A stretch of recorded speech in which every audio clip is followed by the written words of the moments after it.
Huwag pa huli. Tutok na sa unang balita.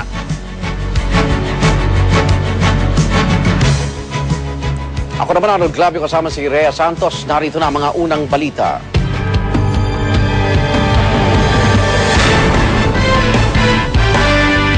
Daing-kwas na para sa reklamong kidnapping ang 4 na suspect sa pagdukot sa isang Indian national sa Quezon City. 4 pa nilang kasamahan ang pinaghahanap ng mga otoridad. Ang report mula kay Oscar Oida. Hawak ngayon ng Criminal Investigation and Detection Unit ng QCPD ang 3 lalaki at isang babae kaugnay sa kasong pagkidnap sa isang negosyanteng Indian national. Kinilala ang mga suspect na sina Roderick Manansala, Ryan Rosario, Joseph Urbano at Mardi Lapana. Alas 6 ng gabi noong December 6 nang masita ng mga pulis ang sinasakyang Chevrolet ng mga suspect sa may Chestnut Street, Barangay West Fairview, Quezon City. Kasama ng mga suspect sa loob ng sasakyan ang kinidnap umanong Indian national na wari nag-aalangan pa raw magsumbong sa mga nag-checkpoint na otoridad. So we suspect na something wrong with them. Considering nakasama po nila isang Indian national at 3 Pilipino po sila. Nang walang maipakitang lisensya ang nagmamanayong si Manansala, isinama ng mga pulis sa estasyon ng CIU ang mga ito. Dito na unti-unti nakahalata ang mga otoridad. Nakakita po tayo sa likod ng passenger seat po ng isang tape, parang sanitary napkin ho at isang nylon cord. Pinakita natin kung ano yun. Tinanong natin sila dahil duda na ho tayo Sa puntong ito, nagkaroon na ng lakas ng loob na magsumbong ang Indian national. So doon ang nag-broke down ho yung Indian national na si Mr. Gormitsi. At nagtapat po na siya ikinidnap ng 3. Kinabukasan December 7, nagpakita naman sa naturang tanggapan ang umano'y live-in partner ni Manansala at nag-aalok umano ng 100,000 pesos para hindi lamang makasuhan ang mga suspect. So, naglabas po siya ng 100,000 trying to bribe us for the non-filing of kidnapping case po sa kalibing niya. So inaresto po natin siya. Nubilang pa siya ng piskal sa 4 na suspect na tumanggi magbigay sa media ng anumang pahayag. Bukod sa mga ito, pinaghahanap pa ng otoridad ang 4 pa nilang mga kasamahan, kabilang na ang isang Indian national na siya umanong nagtuturo sa mga suspect ng mga mabibiktima. Sa tactical investigation na ginawa ng mga pulis, lumalabas na nakakuha na ng 2.5 million pesos sa mga kasama ng suspect mula sa mga kamag-anak ng biktima. Ito ang balita sa Quezon City. Oscar Oida, reporting. Patay sa pamamaril ang may bahay ng isang Indian national sa Maynila. Ay sa mga kaanak ng biktima, posibleng alitan sa negosyo ang motibo sa pagpatay. Ang report mula kay Marvin Tumandao.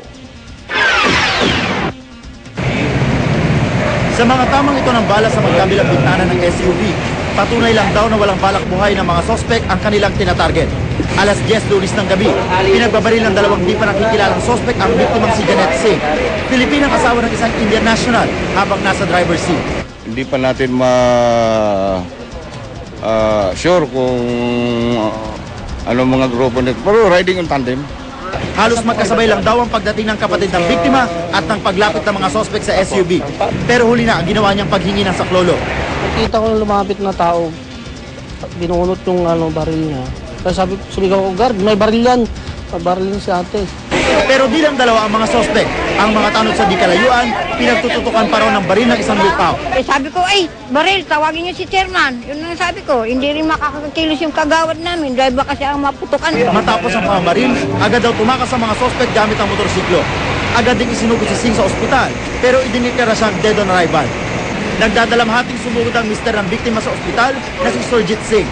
Tikom ang bibig nito para sa anumang pahayag. Pero ang mga kaanak ng biktima, hinihinalang alitan sa negosyo ang motibo sa pananambang. Pangatlong beses na raw itong pananambang sa mga miyembro ng pamilya Singh. Sa ngayon, umaasa na lang ang mga otoridad sa mga saksi upang maisalarawan at matunto ang mga nasa likod ng krimen. Ito ang unang balita mula sa lungsod ng Maynila. Marvin Tumandao, reporting. Sa ibang balita, mga kakaibang Christmas tree ang matatagpuan sa ilang lugar sa Batangas. Ang isa gawa po sa pinaglumaang gulong, habang ang isa naman yari sa lumang lambat. Narito ang report. Hindi naghihadla sa ilan nating kababayan ang kahirapan ng buhay para madama ang Kapaskuhan sa kanilang barangay. Sa barangay Palindan, Ibaba, Batangas, Mga pinaglumaang gulong ng tricycle ang ginamit ng mga residente para makabuo ng Christmas tree. May taas itong 15 talampakan. Ayon sa kapitan ng barangay, layo nila na mapakinabangan ng mga patapon ng gulong. Pero sa halip na tradisyonal na berde, pink ang kulay ng kanilang Christmas tree. Bukod daw sa paboritong kulay ito sa kanilang lugar, ang ibig sabihin daw ng pink ay palindang, isang nayong kakaiba. Sa Tingloy, Batangas naman, lumang lambat ang napili nilang material para sa kanilang Christmas tree. May taas naman itong 6 na talampakan at napalalamutian ng native bags at dekorasyong isda. Isa ito sa mga pangunahing atraksyon sa Agricultural Fair Exhibit bilang pagdiriwang ng 427th Foundation Day ng Batangas.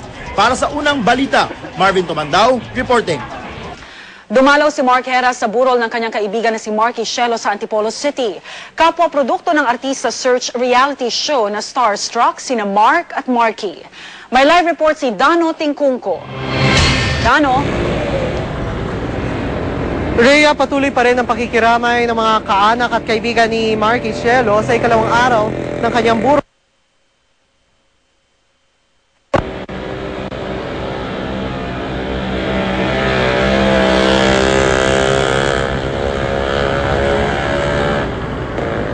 Dubai. Hindi raw makapaniwala si Mark Heras nang mabalitaan ang sinapit ni Marky. At ngayon daw ay hirap pa rin itong tanggapin ang balita. Pasado 4:00 ng umaga kanina, dumating sina Katrina Halili at Mark Anthony Fernandez. Sinadya daw talaga ng dalawa na pumunta kahit umaga para mabisita ang namayapang aktor. Tumangging humarap sa kamera si Mark Anthony pero sinabi niya na hirap pa rin niyang tanggapin ang pangyayari. Kahit na hindi raw sila nagkatrabaho sa isang programa, ay naging inspirasyon daw si Marky kay Mark Anthony para mag-quit sa paninigarilyo. Si Katrina naman ay nanghihinayang sa pagpanaw ni Marky. Naging magkatrabaho ang dalawa sa SOP at iisa rin ang kanilang manager. Kahit hindi raw sila ganon ka-close di tulad ng ibang kabatch ni Marky, ay malaking bagay raw kay Katrina ang ibinigay na respeto nito sa kanya. Kaya patuloy pa rin ang pakikiramay ng mga malalapit na kaibigan at kamag-anak ni Marky sa bahay nila dito sa Mission Hills. Bukas ay inasahang dadali nila ang labi ni Marky sa Bauco Mountain Province para doon ilibing. At yun muna mga pinakasariwang malita mula rito sa Antipolo City. Balik sa Rhea. Maraming salamat, Dano Tingkungko, nag-uulat live mula sa Antipolo City. Asahan na raw ang mas malamig na panahon sa mga darating na araw ay sa pag-asa magtatagal pa ito hanggang sa Pebrero. Darito ang report ni Bernadette Reyes. Kung ngayon pa lang ramdam na ninyo ang malamig na simoy ng hangin, asahan daw sa mga susunod na araw na mas lalamig pa ang panahon. Sa Metro Manila, naitala kahapon ang pinakamalamig na temperatura ngayong buwan na 22.2 Celsius. Sa Baguio naman, bumagsak sa 12.4 ang temperatura kahapon. Pero ayon sa pag-asa, patikim pa lang ito ng amihan. Dahil pag ganito pong mga buwan, December, January, February, ang dominant weather system po natin ay yung tinatawag nating northeast monsoon or yung hanging amihan. Ito po yung nagdadala ng cold and dry na hangin dito sa ating bansa. So probably within the next 2 to 3 days or even within the next 2 to 3 weeks, asahan pa rin po natin na patuloy tayong makakaranas ng malamig na temperatura, lalong-lalo na po sa umaga. Bagamat may nakitang low pressure area sa ilang bahagi ng Palawan at Katimugang Luzon, hindi naman daw ito mauuwi sa bagyo sa mga susunod na araw. Pero posible raw na may pumasok pang bagyo sa bansa. And then doon naman po papasok yung at least under normal years, nag-expect po tayo ng isang bagyo or tropical cyclone. Now with our current synoptic situation, wala naman po tayong nakikita na makaka-apekto sa ating bansa. Pero hindi man umulan sa mga susunod na araw. Payo ng pag-asa sa mga mamamayan na ilabas na ang mga panangga sa lamig para hindi magkasakit ngayong panahon ng Kapaskuhan. Just in case kung mga magsisimbang gabi po, lalong-lalo po yung mga kabataan, ang i-advise lang po natin is lagi po silang magdadala ng at least ng jacket or sweatshirt para pananggalang po sa lamig ng panahon. At lalo, doon naman po sa mga pumapasok ng maaga, I suggest na pwede po tayong magpakulo ng tubig or maligo na using yung maligamgam na tubig. Para sa unang balita, Bernadette Reyes reporting. Naging instant hero ang isang asong kali sa Chile dahil po sa kabayaniang ipinakita niya. Nakuna ng surveillance camera kung paano iniligtas ang askal na ito o asong kalye ang isa pang kapwa-aso na nasagasaan ng sasakyan. Pagkatapos ng ipinakitang kadakilaan, agad tumakbo palayo ang aso at hindi na muling nakita pa. Patuloy ngayong hinahanap ng mga otoridad ang dakilang aso pero tila naglaho na lang itong parang bula. Makabalitang aabangan ngayong araw, Department of Energy pupulungin ang mga kumpanya ng langis. ang paglulunsad ng Task Force 2010 bilang paghahanda sa 2010 elections. Para makatanggap ng mga pinakabagong balita via text, type lang ang GMA News Space On at isend sa 4627. At yan po ang mga unang balita sa umagang ito. Para pa rin sa mga nagbabagang balita, tumutok lamang dito sa GMA. Mula sa tahanan ng katotohanan, ako po si Rhea Santos. At sa ngalan ng bumubuo ng GMA News and Public Affairs, ang impilan ng serbisyong totoo. Mga igan, ako naman Arnold Clavio, ito ang unang balita.